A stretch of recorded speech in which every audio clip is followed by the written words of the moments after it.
Salam anak-anakku sekalian yang dikasihi Tuhan.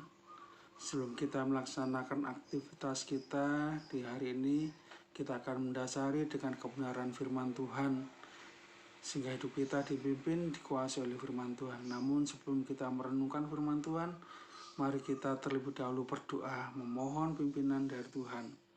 Bapa di surga, kami akan belajar kebenaran firman-Mu, urapi kami dengan kuasa Roh Kudus-Mu, sehingga kami dapat memahami, mengerti, bahkan melaksanakan firman Tuhan dalam setiap aspek kehidupan kami ya Tuhan.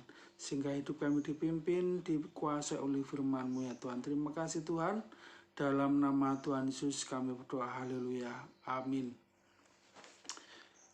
Renungan kita pada pagi hari ini saya ambil di dalam kitab Matius pasal yang kedua, ayat 2 dan yang ke-11. Demikianlah firman Tuhan. Dan bertanya-tanya, di manakah dia raja orang Yahudi yang baru dilahirkan itu? Kami telah melihat bintangnya di timur dan kami datang untuk menyembah dia. Kemudian di ayat yang ke-11, maka masuklah mereka ke dalam rumah itu dan melihat anak itu bersama Maria ibunya, lalu sujud menyembah dia. Mereka pun membuka tempat harta bendanya dan mempersembahkan persembahan kepadanya, yaitu emas, kemenyan, dan mur. Berita tentang kedatangan Sang Juru Selamat atau Mesias bukan hanya dinanti-nantikan oleh orang-orang Israel saja, tetapi juga oleh orang Majus. Dan orang Majus mengetahui nubuatan tentang rencana kedatangan Sang Mesias itu. Oleh sebab itu, orang Majus berusaha untuk mengetahui di mana keberadaan orang Majus itu. Orang Majus ini adalah orang yang datang dari jauh, dari timur, ya. Ada kemungkinan besar berasal dari Iran atau sekitarnya, ya. Jadi mereka telah melakukan perjalanan yang sangat jauh sekali dengan pimpinan dari bintang, ya. Dengan pimpinan dari bintang, mereka berusaha untuk menemukan Sang Mesias, Sang Raja itu, ya. Makanya dia kemudian datang ke Israel menemui Raja Herodes, ya. Di ayat yang kedua, dia bertanya kepada Herodes, ya, di manakah dia raja orang Yahudi yang baru dilahirkan itu? Kami telah melihat bintangnya di timur dan kami datang untuk menyembah dia. Ya. Disinilah Herodes sangat terkejut sekali karena apa? Di sini saat itu yang menjadi raja adalah Herodes. Dan orang Majus ini bertanya kepada Herodes, di mana raja yang baru lahir, raja yang sangat besar, yang telah dinanti-nantikan oleh penduduk bumi. Bukan hanya orang Israel saja, tetapi seluruh umat manusia. Karena Sang Raja ini adalah Sang Mesias, Sang Penyelamat itu.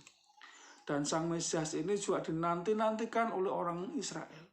Mereka berharap Sang Mesias ini akan menjadi seorang raja yang akan membebaskan bangsa Israel dari penjajahan Romawi. Orang Israel berharap bahwa Sang Mesias ini nanti akan menjadi sang pembebas, menjadi seorang raja secara politis untuk membebaskan mereka dari perbudakan atau dari penjajahan Romawi. Ya. Makanya orang Majus sendiri juga berusaha untuk menemui sang raja itu. Ya.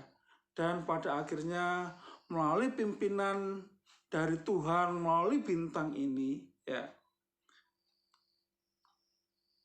orang Majus ini dapat menemukan bayi Yesus tersebut. Ya. Di ayat yang ke-11 dikatakan di situ, maka masuklah mereka. Mereka ini adalah orang-orang Majus. ya, ke dalam rumah itu dan melihat anak itu bersama Maria, ibunya, lalu sujud menyembah dia. Ya. Jadi orang Majus ini ya ingin sujud menyembah.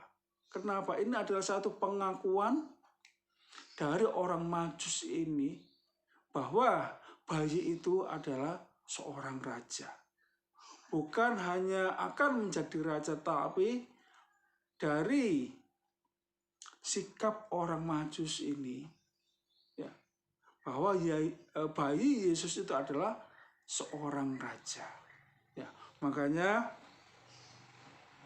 yang dilakukan oleh orang Majus ini di dalam ayat yang ke-11 dikatakan, mereka pun membuka tempat harta bendanya dan mempersembahkan persembahan kepadanya, yaitu emas, kemenyan, dan mur. Ya. Natal adalah wujud kasih Allah, di mana Allah telah memberikan anaknya karena kasihnya kepada dunia ini. Makanya orang Majus juga memberikan hartanya. Emas, kemenyan, dan mur ini adalah satu harta yang sangat mahal, ya, yang sangat mulia pada saat itu. Ya. Kenapa? Itu adalah sebagai bukti terima kasih karena Tuhan telah memberikan anaknya, memberikan kasihnya kepada dunia ini. Sehingga melalui bukti kasihnya, umat manusia diselamatkan. Ya. Makanya yang menjadi perenungan kita pada pagi hari ini, Tuhan sudah memberikan anaknya yang tunggal untuk keselamatan umat manusia. Apakah yang akan kita berikan bagi Tuhan? Ya. Apakah yang perlu kita persembahkan untuk Tuhan? Yang menjadi pertanyaan bagi kita. Makanya di dalam Roma 12 ayat 1 di situ dikatakan, karena itu demi kemurahan Allah, aku menasihatkan kamu untuk mempersembahkan tubuhmu sebagai persembahan yang hidup, yang kudus dan berkenan kepada Allah. Itu adalah ibadahmu yang sejati. Tuhan menginginkan kita bukan hanya persembahan secara materi saja, tetapi mempersembahkan tubuh kita, mempersembahkan hidup kita untuk memuliakan nama Tuhan.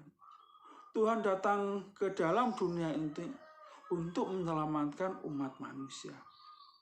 Sebagai respon kita sebagai anak-anak Tuhan yang sudah merasakan kasih karunia Tuhan, kita harus mempersembahkan hidup kita untuk kemuliaan nama Tuhan, sehingga hidup kita senantiasa dipimpin, dikuasai oleh Tuhan. Bila renungan yang singkat ini menguatkan kita, mengingatkan kita agar kita tetap hidup sesuai dengan kehendak dan rencana Tuhan.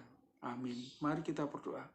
Bapa di surga, bila melalui renungan singkat pada pagi ini menguatkan kita sehingga kita menjadi anak-anak Tuhan yang setia, taat kepada Engkau ya Tuhan. Terpuji namamu ya Bapa. Dalam nama Tuhan Yesus kami berdoa, haleluya. Amin.